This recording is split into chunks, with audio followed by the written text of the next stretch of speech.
Ranjith. Hello partner. రండి పైకి వెళ్దాం. పదండి.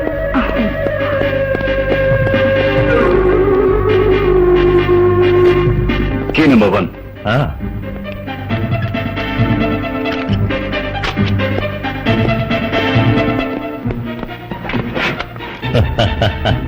Key number 2.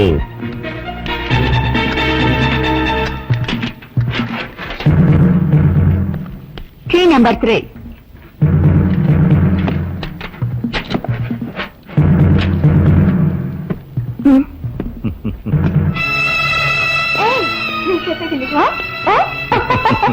అలాగే చేద్దాం. గాయత్రి వెళ్ళొస్తాను. ఏమండి, వాళ్ళిద్దరూ ఎవరండి?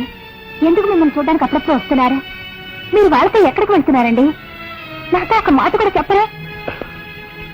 చూడు గాయత్రి, హోమ్ డిపార్ట్మెంట్ నీది, ఆ విషయంలో నేను జోక్యం చేసుకోను.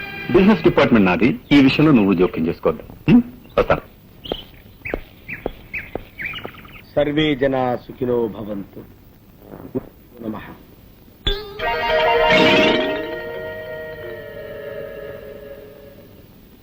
ఏమిటి ఇది? మీ మేనేజరు చెప్పులు సీట్లో పెట్టి పూజిస్తున్నాడు. మా మేనేజర్ కి గురుభక్తి ఎక్కువ అండి. పాత మేనేజర్ మీద ఉండే అభిమానంతో ఆయన చెప్పుల్ని సీట్లో పెట్టి రోజు పూజ చేస్తారు. ఎక్కడ తెచ్చావా? వెళ్ళి టైపిస్ట్ బామ్మని రమ్మని చెప్పు. ఆవిడ ఇంకా ఆఫీస్ రాలేదండి. ఇంకా ఆఫీస్కి రాలేదా? అసలు ఏమనుకుంటుందా ఈ భామ? నెలకి 15 రోజులు మస్కా కొడుతుందా? నానా నేను ఊరుకోను. నువ్వు వెంటనే వెళ్ళి ఉన్న పిల్లగా రమ్మని చెప్పు. అలాగే వెళ్ళా.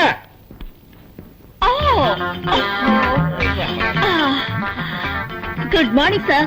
బాబోయ్, ఏంటి బామ్మ, ఏంటి అవుతారు? బాత్రూమ్ లో స్నానం చేస్తున్నాను. ఈ ఫ్యూన్ వచ్చి మీరు అర్జెంట్ గా పిలుస్తున్నారని చెప్పాడు, అందుకే భయపడి వచ్చేసాను.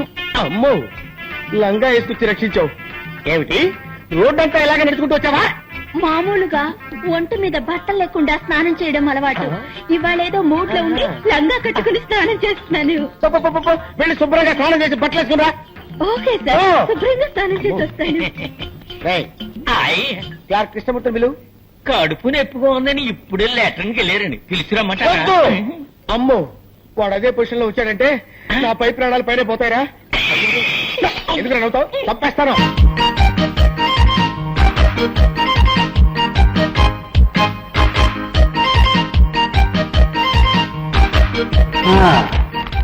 వచ్చే వారం ఇన్స్పెక్షన్ అందరు రెడీగా ఉన్నారు. ఉన్నారు సార్. బ్రౌనీ రా, ఏమి లెటర్ తీసుకొచ్చావు? శంకర్ పంపించాడా? Very good very good. నువ్వు వెళ్ళిరా.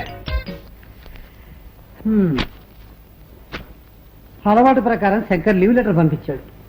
ప్రతి పౌర్ణమికి శంకర్ లీవ్ పెడుతున్నాడు. కారణం ఏమిటి సార్? అదే అర్థం కావటం లేదు. పౌర్ణమి నాడు శంకర్కి ఏం సమస్య?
శాంతి ఇడ్లీ తిను.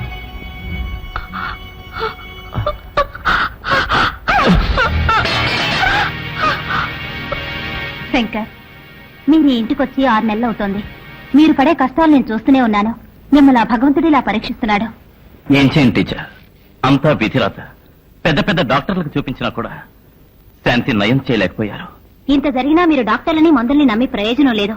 నేను చెప్పినట్టు చేయండి. ఈ ఊళ్ళో నాగదేవతాలయం ఒకటి ఉంది. శాంతిని అక్కడ తీసుకెళ్లి పూజ చేయండి. అన్ని సవ్యంగా జరిగిపోతాయి. ఆపండి. నా శాంతికి ఘోర దుస్థితి ఏర్పడటానికి కారణం ఆ పామే. ఇక నుండి ఆ పాముల గురించి నా దగ్గర మాట్లాడకండి.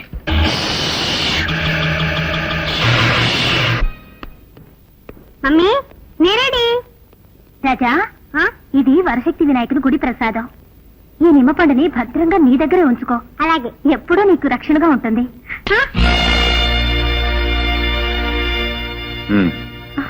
ఏంటి అలా చూస్తున్నావు? వాడేమన్నా కాశీకు రామేశ్వరం కొడుతున్నాడు, నిమ్మపండిచ్చి పంపిస్తున్నావు. హ్యాపీగా పిక్నిక్ వెళ్తున్నాడు, తెలుసు కదా. అది కాదండి. ఏది కాదండి? ఒక చోట ఉన్నట్టు ఇంకో చోటు ఉండదు. నిమ్మపండు వెంటే ఉంటే గాలి ధూళి లాంటివి దగ్గరకు రావండి. కంప్యూటర్ యుగంలో పోయి గాలి ధూళిని మాట్లాడుతున్నావు. అసలు నువ్వు ఏ శతాబ్దానికి చెందిందనివి? నువ్వు ఆగు, నువ్వు బయలుదేరా. Mummy tata. బయలుదేరు. టాటా.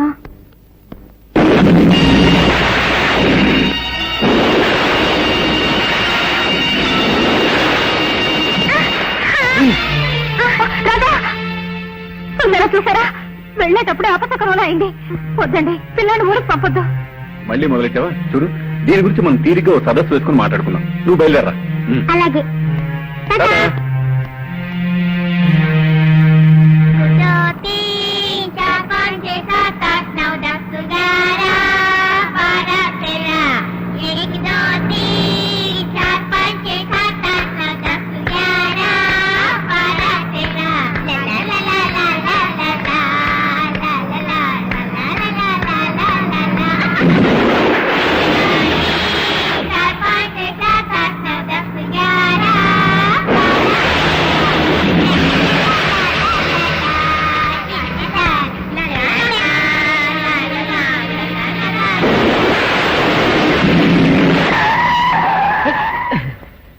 డ్రైవర్, బండి ఎందుకు ఆపావు? నేను ఆపలేదు సార్, అదే ఆగింది. ఉండండి చూసి చెప్తాను.